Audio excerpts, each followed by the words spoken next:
Hi, welcome back to another Level 2 Algebra video. We continue talking about the quadratic formula. We know the quadratic formula is a formula used to find all, and when I say all, I mean both solutions to a quadratic equation.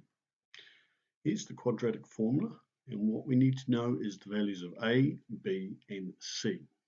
So let's get into some further examples to show you how this works. Example 1, find the solutions to the quadratic equation x squared plus 6x plus 9 is equal to 0. Now this example here, you probably can factorize it quicker and solve it than I'm going to use the quadratic formula. But it's important because I want to show you something that's going on.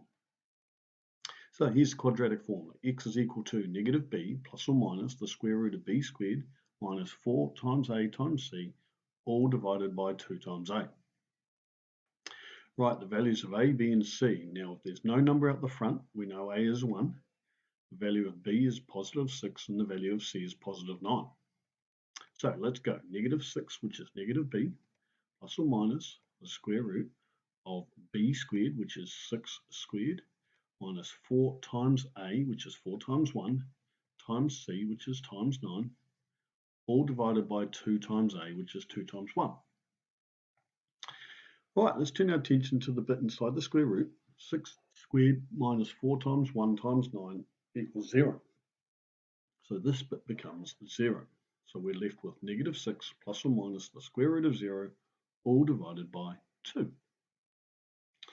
Okay, well, let's move on to finding our two solutions. Our first solution, we're going to go negative 6 plus 0. Remember, we're going to use the plus and minus here to do our two solutions, plus for the first solution and minus for the second solution.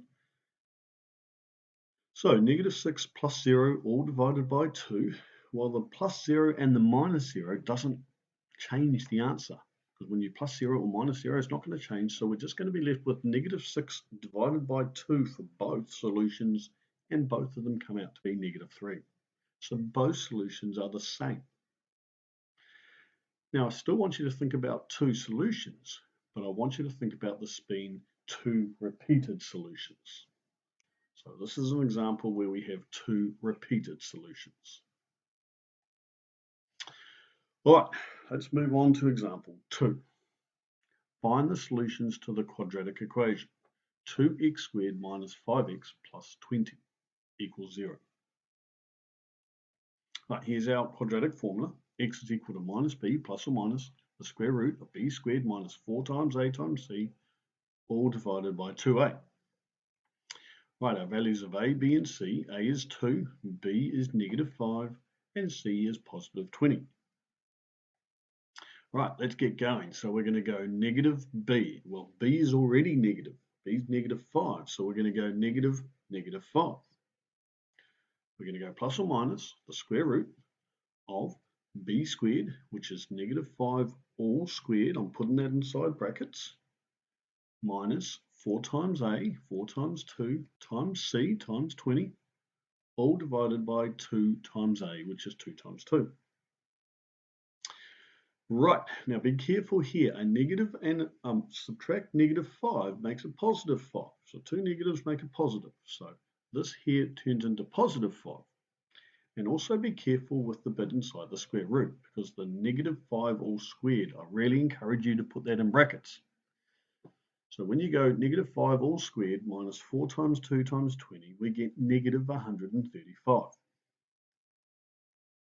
Now we've got a problem here with this bit here. When we go and try and take the square root of negative 135, it just doesn't work. We cannot find an answer, cannot calculate. Why is that? Let's give you another example. What's the square root of negative 81? Well, if you thought the answer was 9, 9 times 9 is positive 81. So that's not 9. But what about negative 9? Negative 9 times negative 9 also makes positive 81. So when we try and square root a negative number, we can't find an answer. So unfortunately, this is a scenario where there are no solutions. When we say no real solutions, we're going to learn some tricks next year to get around this. So in this video, we've looked at two examples, one where we have two repeated solutions and one where there are no real solutions. Great, thanks very much for watching.